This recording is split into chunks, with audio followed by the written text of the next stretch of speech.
Hello, hello, hello. Good evening, everyone. It is day 3 of the Healthy Holidays Thrive Edition workshop, a live Q&A. If you have questions about any day of the workshop or questions that maybe weren't, maybe information that wasn't covered, but you had a question about, or you wanted more detail on one of the strategies taught, that's all up for grabs.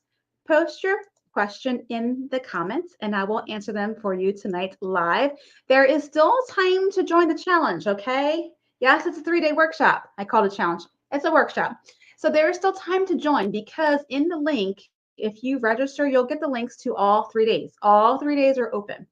All 3 days will remain open until this Friday at 7 a.m. Eastern Time.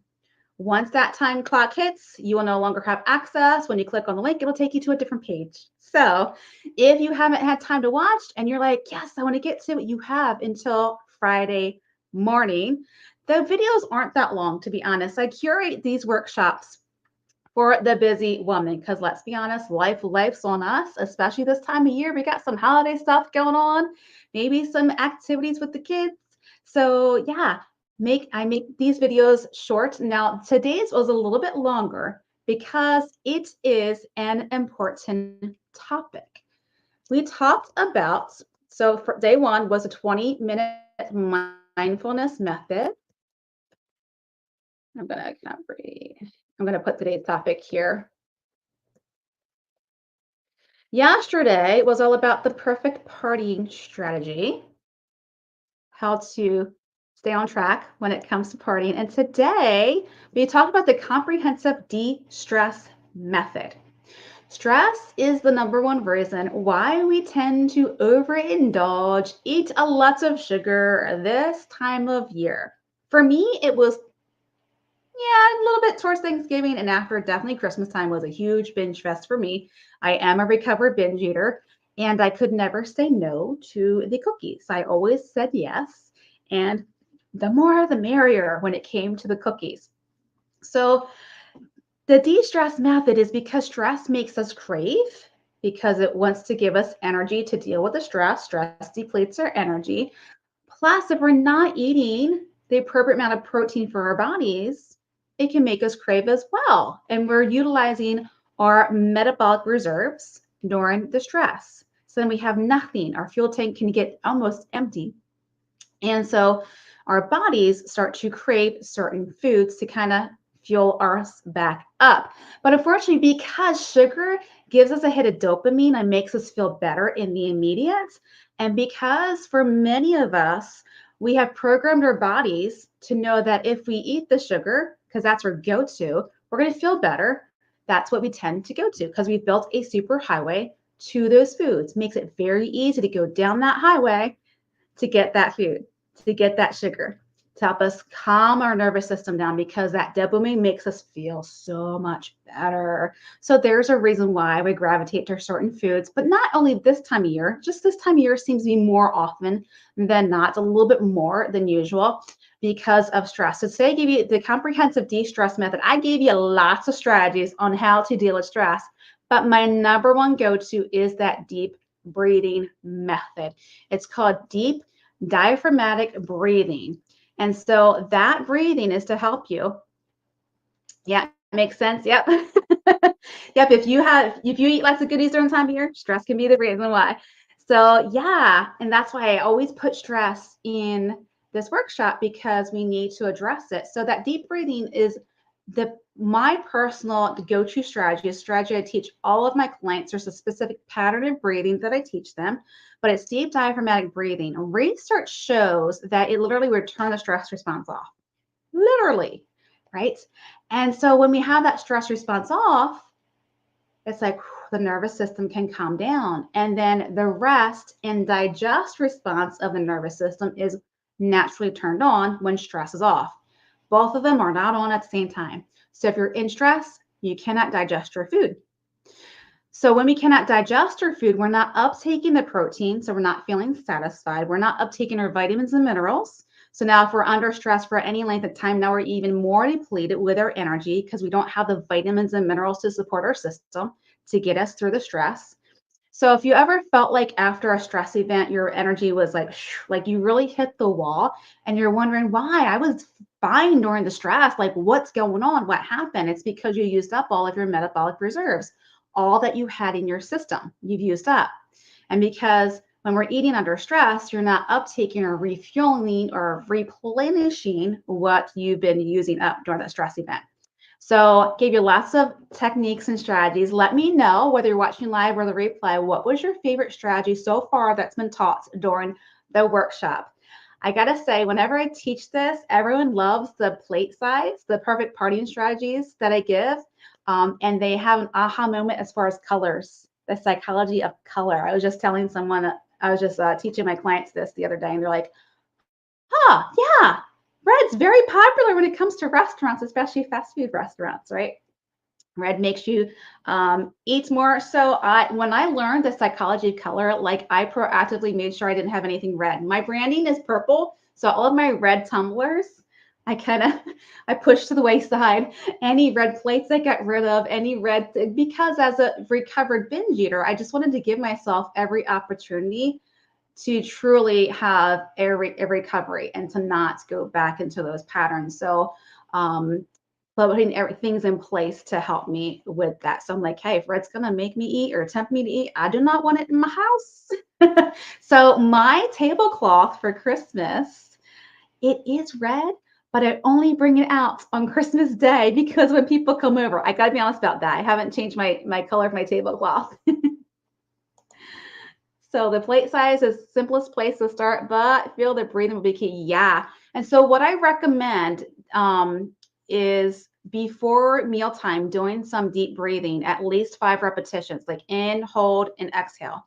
In, hold, and exhale. And how do you know you're doing deep breathing is the person next to you, if someone was standing next to you, who's sitting next to you, can hear you breathing. So inhale, and then when you exhale, kind of like Darth Vader or the sound of the ocean. You have to use your diaphragm in order to do that. Breathe in through your nose and someone can hear you, and exhale as well. So yeah, I started doing these strategies that I'm teaching you right now, 1999 New Year's Eve. The millennial, right? We're freaking out what's going to happen when midnight comes. We're all together at the party. And I use these strategies, and it was like one of the best holidays ever because I didn't feel like I was depriving myself because I ate the cookies and the cake, but I did the cut it strategy and then smart little crate. And then I didn't feel like crap the next day. Like I felt great. I didn't feel like nauseous or anything because I overate. As a binge eater, I had a tendency to overeat naturally, even without a binge episode. And so I wasn't overeating. I enjoyed it. I had conversations. Like I really had a great night. And yes, everything was cool. Nothing happened when that we got midnight with that. So these are proven strategies that I have utilize myself. So they work. My clients use them as well. And in fact, last time we did this workshop, last time we did this workshop, one of my clients said, I didn't gain weight this holiday season, which was the first time in a long time for her. She's like, I really enjoyed my holidays and I didn't gain the weight. We're like, yes, these strategies work. So maybe potentially, because Thanksgiving's coming up. Happy Thanksgiving, everyone, if you celebrate Thanksgiving. So Thanksgiving is coming up. Thanksgiving can be a binge fest. Like you eat a lot during Thanksgiving because that's when we joke about, yeah, you got to unbutton your pants or put on your eating pants. I was watching a movie the other day. What was it? Where it was, yeah, My Big Fat Greek Wedding 3, where Taya was like, hey, put on your eating pants. And he's like, yep, it stretches. I've got them on. So like Thanksgiving Day can be where we overindulge. And oftentimes when we're doing new strategies, not even like dieting, trying to lose weight, we can have friends and family kind of comment, right? What are you doing? So I always opt for the smaller plate if it is available. If it's not available, here's a strategy, okay? Because you're going to do the cut method. Like just put half of what you normally would eat on your plate first. Spread the food out. Legit. Like I would just strategically spread my food out to make it look like I have a full plate. Because otherwise people will comment that, oh, is that all you're going to eat? Because they're looking at their own plates that are set. Is that all you're going to eat? Like, aren't you hungry? So I strategically spread my food out. so that they aren't commenting as much. And then when it comes to, hey, do you want more? Or do you want more dessert or whatever it is? And you're like comfortably full, you can say, no, thank you. Everything was delicious. But maybe later, if I get hungry, I'll have some more. Or if they're pressing you to take some home and it's really not your favorite, or you're like, if I take it home, I might potentially eat it. They're not going to know if you throw it in the trash when you get home. I've done that plenty of times where as I'm recovering from binge eating, I know if I have it, I'm going to binge eat, not just have one slice. I'm going to have the whole thing when I get home. I will strategically put it in my trash can. So, when I was recovering, and then I would put like all kinds of junk on top of it to make it nasty so that I wouldn't be tempted to pull it out. I'm just being 100 with you and authentic because this was me recovering from my binge eating. I had strategies in place to help me to prevent me from, binge episodes. So you can also do, if you're comfortably full and you still have some food left on your plate, because let's be honest, sometimes just those 5 bites, we think to ourselves, but it's only 5 bites. But it's those 5 bites every time that add onto our body when our body is comfortably full and doesn't need any more food for nourishment. It adds up in the long run. So what I had started to do was, you can definitely say, oh man, I'm full, I'm done. Like say it out loud so people hear you, because now you've got some accountability, right? Put your napkin over your plates, or if you're tempted, because it's there, because it's only 5 bites, is what we tell ourselves because we hear it from other people. It's only 5 bites. It's not going to hurt you. Is I will put like I usually drink out of a straw, so I usually pull up some beverage in a straw and like put some on the food, so I'm not tempted to eat it. Like sometimes you just got to do what you got to do because this is you. You are the CEO of your health. You are the CEO of your eating. No one else is. We are free to make the choices that we make. So I'm giving you strategies and tips to help you make those choices and to help you not gain the traditional 5 to 10 pounds of fat that Americans tend to gain during this time of year from Halloween to New Year's. Yes. So if you're watching the replay and you have some questions, post them below. I will be back in the Facebook group to answer them for you all. Don't forget participation. So if you comment on the Q&A times, I'm going to be randomly selecting a winner. And the winner is going to get my Metabolism Jumpstart Rev Up the Weight Loss. It is a way to help you find what your personalized eating plan is. This is a DIY. It comes with a comprehensive guidebook and videos that take you step by step on how to do it. No coaching calls or incorporate it. But you do have the opportunity in your membership portal to purchase coaching calls at a discount if you are the winner. Every client who does this, they always see results when they implement the Metabolism Jumpstart. All right, so that is the day 3, the comprehensive de-stress method, and then tomorrow, Friday. So Friday afternoon at 1 p.m. Eastern time and Saturday morning at 10 a.m. Eastern time, I'm having a very special training called the Beyond the Food Weight Loss Method. I'm also going to share with you how you can keep the momentum going, right?